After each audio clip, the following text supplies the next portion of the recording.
So'nggi paytlarda Xitoy va O'zbekiston o'rtasidagi savdo aloqalari qay darajada ketmoqda? Xo'sh, bu haqda bizning yurtdoshlarimiz qanday fikrda? Undan oldin ushbu videoga like bosing va do'stingiz bilan bo'lishib qo'ying. Obuna tugmasini ham bosib qo'yish esingizdan chiqmasin. Biz esa sizlar bilan jim turib ushbu videoni kuzatamiz. O'rtoqlar, oxir payt Instagramda ko'p ko'raman Xitoy haqidagi videolarni, Xitoy qanaqa O'zbekiston bozoriga kirib borayotganini va shu asosida bizda hozir vizasiz rejim qo'yildi. Bu narsa kuchayadiki, hech qachon kamaymaydi. Xitoyda yashayotganiga 2 yil bo'ldim. Xitoylar hech qachon do'st bo'lmaydi. Sizga bir so'm pul berdimi, u o'zidan o'zi bir so'm pul bermaydi. Uni ortida nimadir kutadi. Biror bir ishga pul tikyaptimi, o'sha narsadan 2 barobar foyda olmasa, u joyga hech qachon ular burnini suqmaydi. Xitoylar shunaqa egoist xalq. Ular hech qachon sizga do'st bo'lmaydi. Yuzinglarga kulib turib, o'zini foydasiga ish qiladigan xalq. Ular bizga o'zbeklarga o'xshab oqko'ngil, voy mayli, shu yaxshi bo'la qolsin deb birovni o'ylaydigan xalq emas. Ularning har bir ishini orqasida bir negiz bor. Bu negiz manfaat bo'ladi. O'zbekistonga kirib yotib, O'zbekistonni boy qilib, O'zbekistonni rivojlantirmoqchi emas, ular o'zining cho'nchagini qappaytirmoqchi o'rtoqlar. Boshqa hech narsa emas. O'zbekning nonini oladi, boshqa hech narsa qilmaydi. Boshqa narsa kutmaylar. Instagramda har xil video qo'yib, Xitoyni yomonlaganimizdan foyda yo'q. Bu narsa to'xtab qolmaydi. Xitoyliklar qilgan ishni sizlar ham qila olasizlar. Xitoyliklar qilgan biznesni sizlar qila olmaysizlarmi? Xitoyliklardagi bor bosh sizlarda yo'qmi? Harakat qilsanglar sizlarda ham bo'ladi. Bitta aybinglar, sizlar super dangasasizlar va juda ham qo'rqoqsizlar. Harakat qilinglar. Bo'lmasa o'zbek nonini mana shunaqa chetdan boshqa davlatdagilar kelib, o'zbek nonini olib chiqib, o'zining davlatiga ketadi, cho'nchagini qappaytirib. Sizlar doim shunaqa Instagramda va ha publika qilib, boqmaq qolib qolasizlar. Qolib ketasizlar. Xitoyliklar uzumga kirmoqchi-da. Biz haligacha yuribmiz. Ofisda o'tiribman, ikkita xitoylik keldi, переводчигini olgan. Uzumni savdo qilmoqchimiz dedi.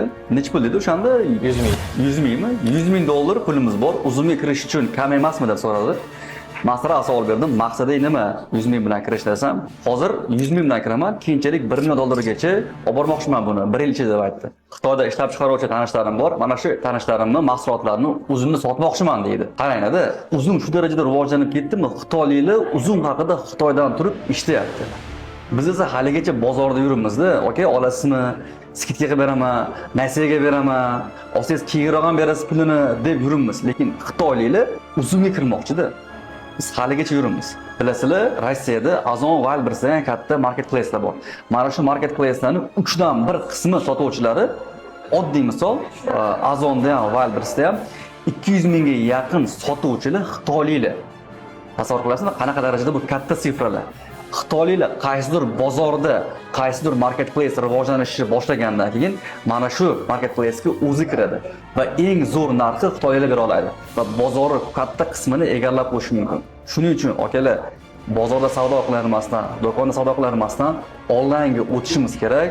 Agar biz o'tmaydigan bo'lsa, Xitoyliklarning o'zi mana shu uzumni ham tez orada egallab oladi. Xullas, vaziyat jiddiy azizlar. Menga ertalabdan mana bu rasmni yuborishdi. Bu bizdan sohadagilarga, menimcha hamma sohadagilarga bitta signal bo'lishi kerak deb o'ylayman. Chunki mana karvon ko'p rizqi bo'laylik. Bunga meni imonim bor, endi yozishyapti-da ko'pchilik shunaqa deb. Hammani rizqini beradi, Xudoyim. Lekin Xitoy qaysi bozorga kirgan bo'lsa, u yoqqa shunchaki foyda ko'rish uchun kirmayapti-da azizlar. Mana dunyoda bo'layotgan ishlar, raqamlar shuni ko'rsatyapti-da. Biz mana shu bozorni boshqa yurt kompaniyalariga berib qo'ymasligimiz uchun nima qilish kerak? To'g'risi men boshim qotib qoldi. Yo, bilaman, yechim ilmda. Lekin qanaqa qilib tez fursatda natija beradigan ilmni odamlarga berishimiz mumkin? Ya'ni tajribalarni, ilmni berishimiz mumkin. Meni boshim qotdi. To'g'risi ustozlardan ham yordam kutaman. Bu videoga fikrlarni boshqa ustozlardan ham kutib qolaman. O'sha ta'lim sohasidagi yoki o'zini ishini qo'llatib qo'ygan ustozlarimiz juda ham ko'p. Bu videoni ko'rishsa va yordam berishsa bizga juda ham xursand bo'lardim. Nima qilishimiz kerak o'zi? Ha, ilm berishimiz kerak. Qanaqa qilib? Mana shu narsalarda to'g'risi men boshim qotdi. Lekin tezroq harakat qilishimiz kerak azizlar. Tezroq harakat qilishimiz kerak. Qolganlardan fikr kutib qolaman, chunki oramizda yaxshi, foydali fikrlar chiqarganlar juda ham ko'p. Izohlarda yozinglar va bu videoni tarqalishida imkon qadar yordam bersanglar, men xursand bo'lardim. Like kerak emas, shunchaki tarqalishida yordam bersanglar bo'ldi.